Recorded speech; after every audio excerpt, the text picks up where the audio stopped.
อ้าวไปหมุนโดนเนี่ยมั้ยเฮ็ดอย่างนี้แล้วมาดิไม่ยังติดหนาเลยนี่ป่ะโอ้เขาจะหัวเขาจะหัวไม่หัวไปลากแค่อย่างนี้เนาะโอ้ยมีอันตาเทานะนั่งว่าใจอย่างงามอย่ายื้ออันใจอย่างงามบ่มาอันประตูอยู่ท่าจะให้อ่ะเมนลีคักแน่วันนี้กะมีแนวสิบอกอยู่ทางน้องนิวแชทมาบอกแชทมาบอกว่าให้บอกน้องน้อยเฮ็ดคลิปรถประสันเนาะเฮ็ดให้คิดคลิปรถบอกแจ้ง FC รถประสันเรื่องค่าสร้างเฮือนเจ้าน่ะนี่โดยอาณาให้จะถ่ายคลิปลงรถเด้อค่าสร้างนะ6,500,000 กีบค่าสร้าง6,500,000 กีบเลยยันว่าแบบมีผู้นั้นผู้นี้เพิ่นถาม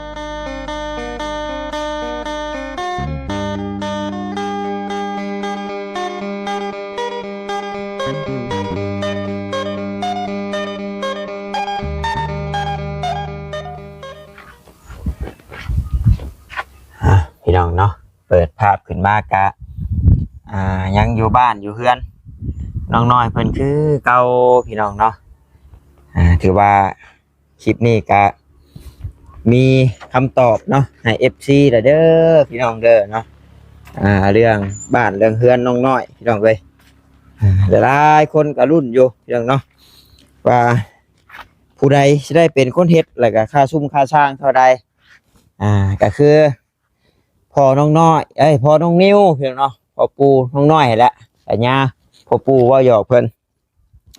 เป็นคนเฮ็ดแล้วก็ค่าสร้างก็แม่นได้คำตอบแล้วพี่น้องเอ้ยเนาะรู้เรื่องละ เดี๋ยวสิบอกน้องน้อยเพิ่นก่อนเพราะว่าทางพอปูเพิ่นให้คำตอบมาแล้วว่าซั่นเนาะแต่ว่าเจ้าของไปทางใดล่ะน้อยเอ้ยไปถ่ายเบาอย่างเนาะเข้าป่าทำธุระก่อนว่าซั่นมาเด้อมาฟังข่าวดีเด้อมีข่าวดีเบิดมือนะพี่น้องเนาะ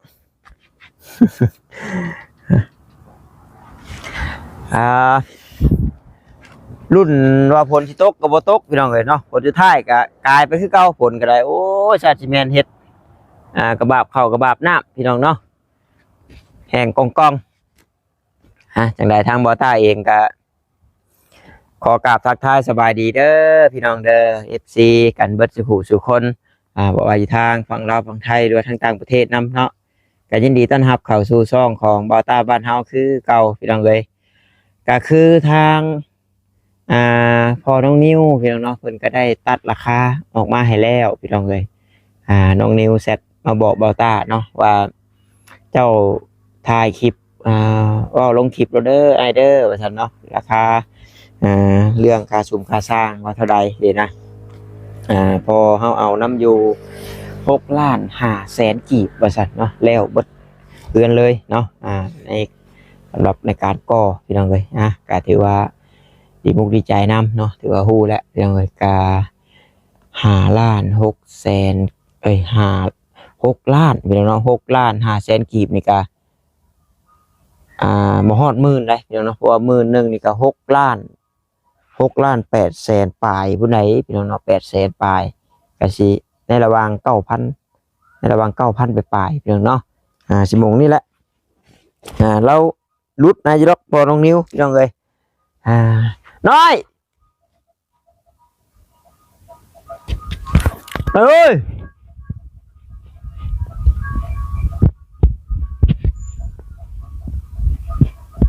น้อยมาทอดเมื่อปลาได้หน่อย FC เพิ่นยังสิว่าคอนเทนต์อีกคันคือตอนนั้นแหละเนาะน้องน้อยเพิ่นย่างหารอเฮ็ดเข้าไปโดนอ่านหัวข้อว่าเป็นแต่ตกมุกตกใจว่าซั่นนี่คือกันแล้วพี่น้องเอ้ยเนาะเข้าไปโดนเติมไปได้นี่ก็ได้ก็เฮือนน้องน้อยนี่ก็บ่กว้างพี่น้องเนาะแต่ว่าสูงเบิ่งเดี๋ยวสิ เบิ่งนี่ถ้าลงมายืนอยู่ลุบๆอยู่ให้หน้าพี่แห้งคักพี่น้องเนาะสูงเตวเวลอยู่แหละมีอยู่มุง3 เมตรปลายเบาตาวะเรือมุง3 เมตร50ปูอยู่แหละเสาน้องน้อยเพิ่นนี่ที่มุงนั่นแหละแต่ว่าเราสิขึ้นมาเฮ็ดมื้อใดอันนี้ก็บ่ทันฮู้พี่น้องเนาะพูดละตัวนี้ต้องถ่าทางไอรีพี่น้องเนาะถ่าทางไอรีเรามาพี่น้องเนาะถ่าทางไอรีเรามาก็จังสิสร้างอุปกรณ์ซื้ออุปกรณ์เข้ามาพี่น้องบ่หยังพี่น้องเนาะคือแตกเหือบคือหยะคักแท้เบียร์ไหม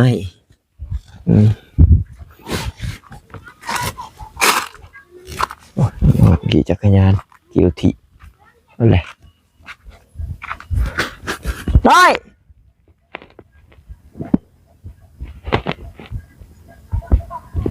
ประทอดสร้างแจ้งเพิ่นก็น่าได้พี่น้องเนาะสรุปให้ไปแก้ให้บอกเลยว่าเป็นมื้ออื่นเพราะว่าทางแจ้งเพิ่นก็อยากหาอันแก้ห่างร้านว่าซั่นเนาะเบิ่งโทรศัพท์ก่อนพี่น้องเนาะโอ้ถามมึงก่อน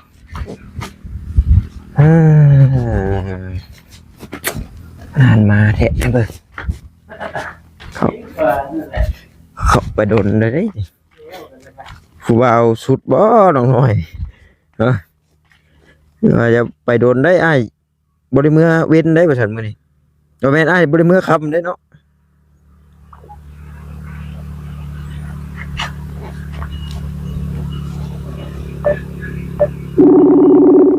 โทรหาก่อนพี่น้อง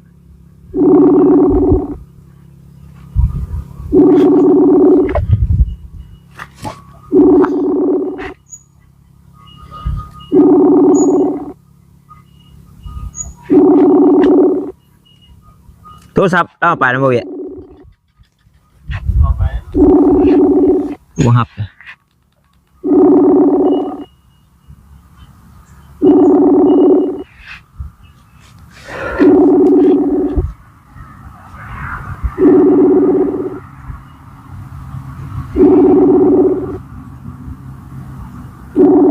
เอ้ย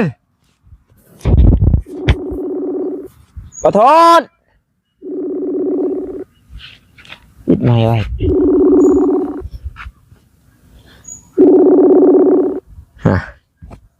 ชิบ้าเลยหน่อยเลยอยู่ใสอยู่สายมาถอดถ่วมเลยบ่มันจูบไว้แล้วปะจักบ่จากพังบ่หนิว่าปูเจ้าว่าอย่างนี้ขอความเสียงหาเพิ่นเนาะนี่โอเคเอาก็รอหาซื้อแป้รอหาซื้อแป้โดยอาณาให้จะถ่ายคลิปลงโรเดอร์ค่าสร้างนะ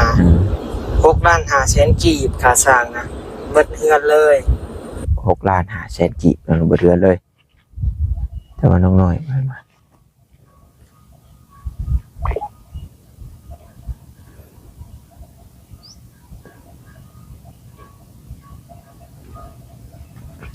ก็มีทางพอหักน้องน้อยเพิ่นโทรมาอยู่พี่น้องเนาะเรื่องบ้านเรื่องเฮือนนี่แหละแต่ว่าเฮือนน้องน้อยสิเบิดประมาณ900ก้อนหินบล็อกสิเบิดประมาณ900ก้อนแล้วว่าแล้วก็แบบมันเพิ่นก็คือว่าส่งมาให้น้องน้อยอยู่เนาะแล้วก็ส่งให้บ่าวต้าเบิ่งอยู่แบบมันเดี๋ยวพอรัดเนาะพอรัดแม่นแหละ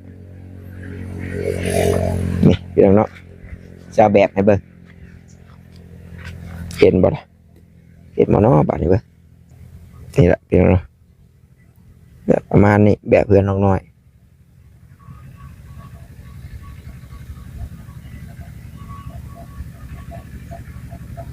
นี่แบบนี้เด้อเพิ่น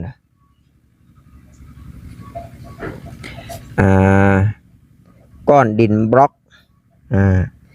955ก้อนบ่เพียงเนาะประมาณ955ก้อนแต่ว่าน้องน้อยแหละสมอลแจ็ต ปานนั้นบ่ให้บ่ต้าตั้งหัวข้อตั้งประเด็นได้มื้อน่ะเนาะโทรหาก็บ่รับเอิ้นก็บ่ตอบเนาะนี่แหละเอ้ยเบิ่งตัวเบิ่งอีกก่อนว่าบ่าวแจ้งก็ว่า4 โมงเนาะพี่น้องเนาะ4 โมง 5 โมง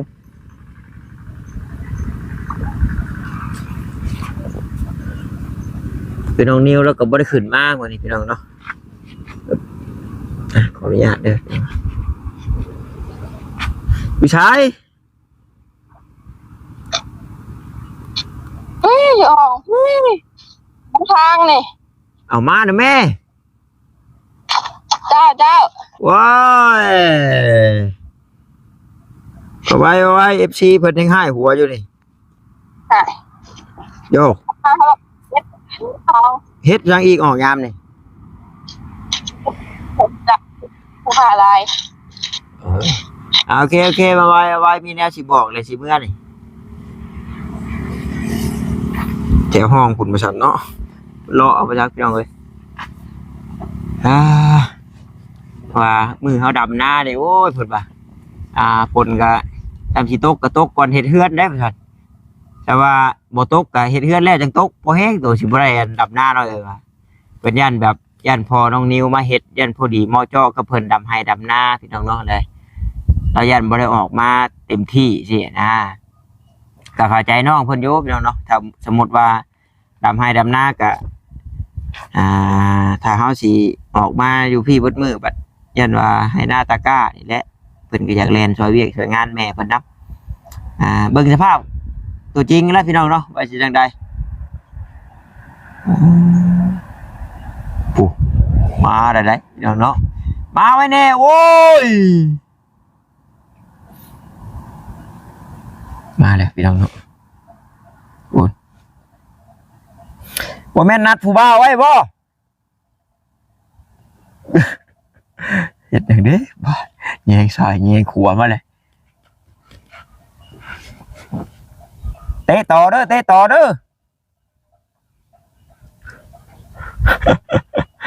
โอ้ย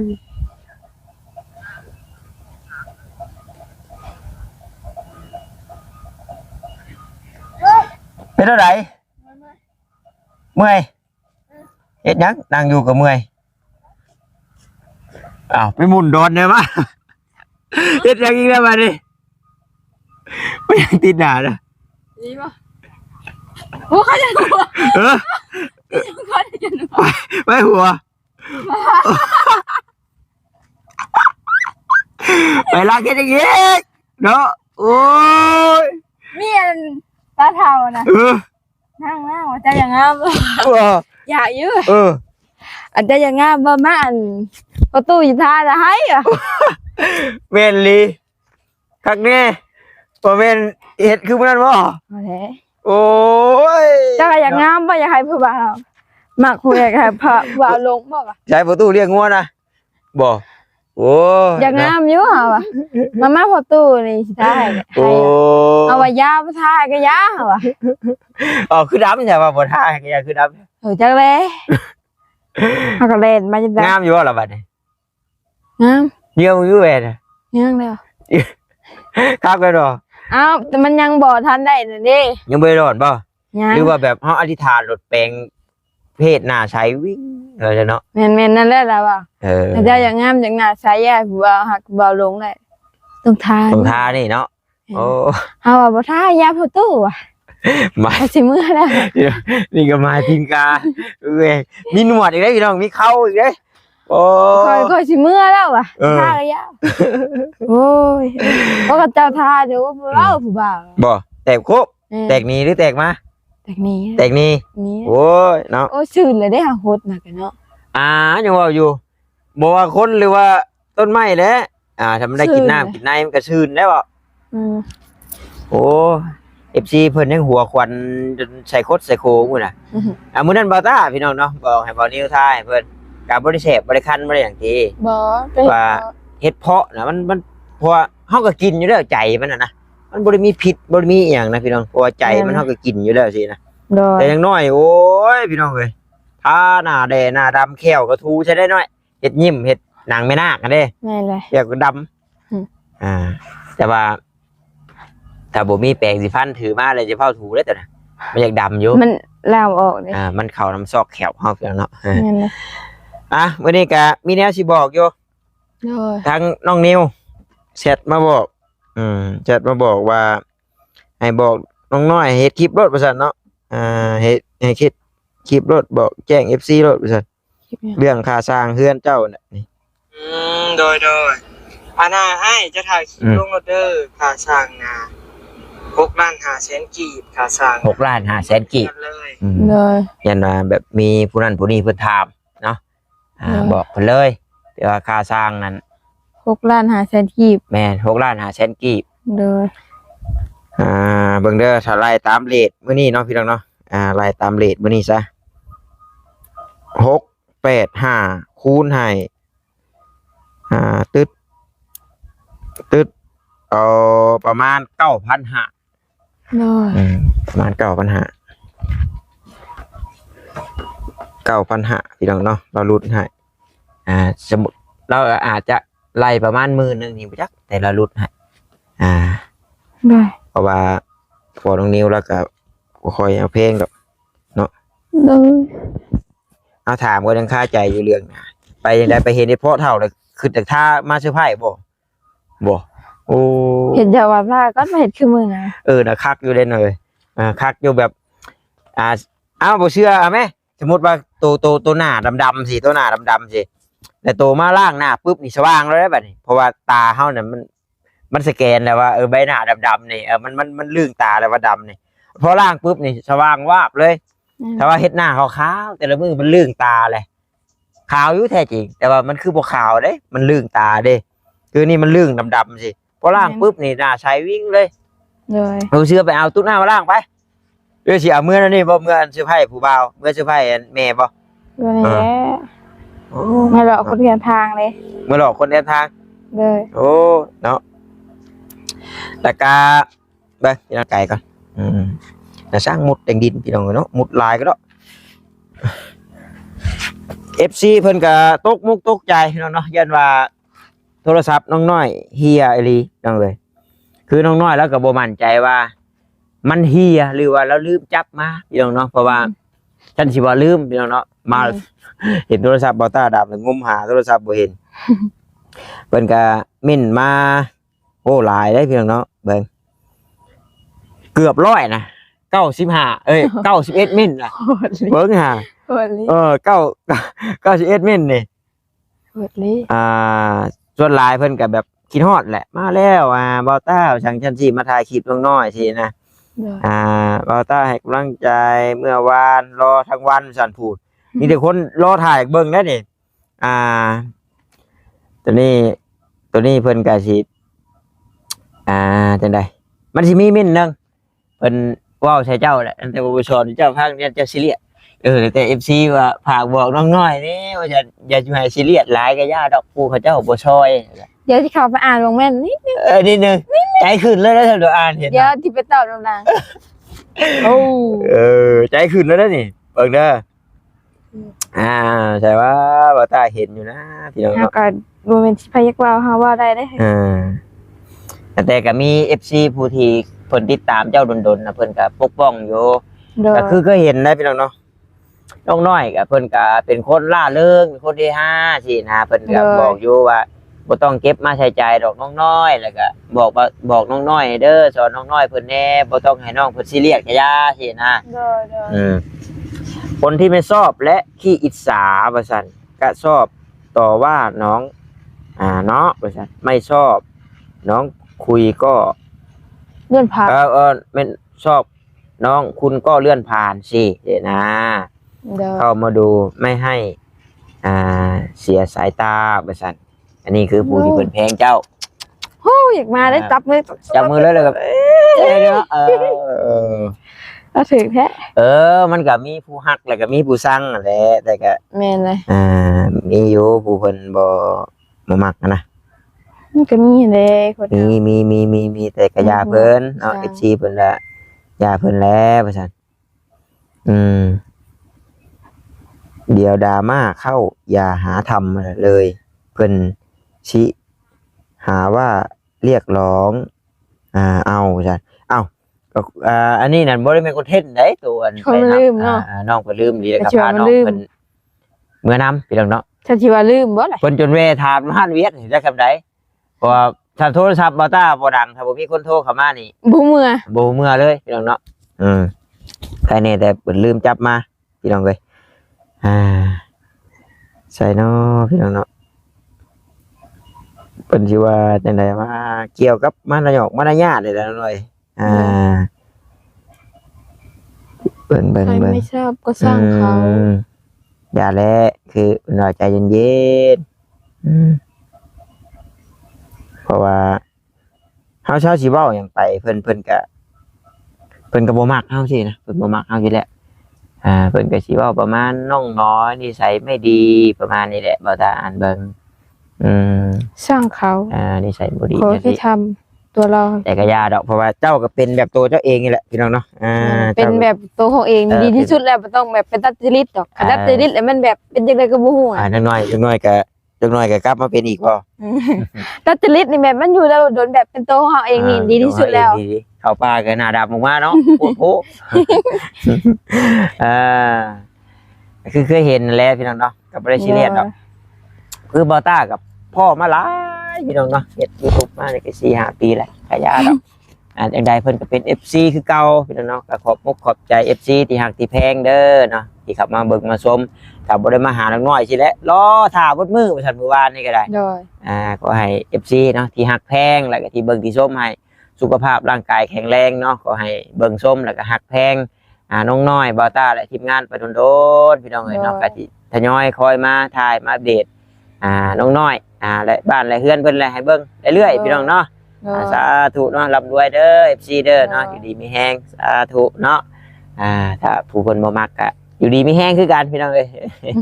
เบิ่งชมไปแหละไปมีแต่ว่าสรุปแล้วก็เฮือนน้องน้อยถ้าตีเป็นเงินบาทนี่ในการบวกกันก็บ่แม่นในการก่อนี่สิตกอยู่ระหว่าง 9,500 พี่น้องเนาะเงินกีบนี่ก็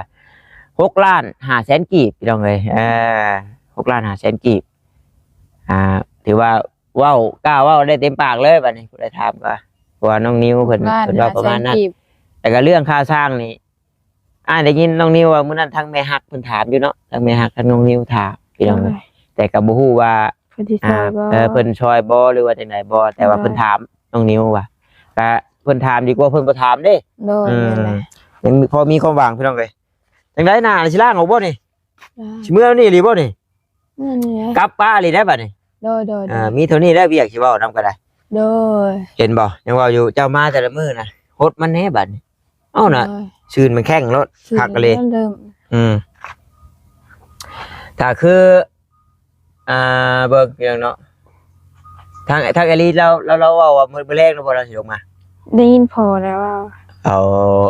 บืนก็บ่คือสิบ่โดนดอกสัตว์พี่น้องเนาะสิบ่โดนดอกก็คือสิไปไว้แหละจ้ะเรื่องบ้านเรื่องเฮือนก็ได้โดยที่ตามเบิ่งถ้าติดตามเบิ่งนำกันพี่น้องเนาะทางบ่ต้าก็สิได้กลับก่อนเดี๋ยวสิโทรถามเบิ่งทั้งทางแจ้งเพิ่นก่อนพอดีว่าทางแจ้งก็มีเฒ่าแม่เพิ่นตู้พ่อตู้แม่เพิ่นมีเวียกอยากเอิ้นไส้เอิ้นหาอยู่พี่น้องเนาะคือว่าเฮ็ดห้องน้ำเฮือนบ่จันบ่หรือว่าเฮือนไผนี่แหละแล้วว่าเราสินัดแม่น้องตอกน้องเตอร์ไว้ทางแจ้งให้เวลามื้อวันอาทิตย์แล้วว่ะเนาะมื้อนี้ก็วันศุกร์มื้ออื่นวันเสาร์มื้อฮื้อพี่น้องเนาะมื้ออื่นวันเสาร์บ่ถ้าเรามื้อนี้ได้เสาร์เดี๋ยววันเสาร์บ่มื้อนี้วันศุกร์มื้อเนาะวันศุกร์ไปจ้ะพี่น้องเนาะขอบใจที่เข้ามาเบิ่งมาชมแล้วก็บ่กดข้ามโฆษณาเด้อพี่น้องเด้ออยู่ดีมีแฮงร่ำรวยเงินทองเบิดทุกคนท้ายคลิปนี้ขอกล่าวคำว่าสบายดีพี่น้องบ๊ายบาย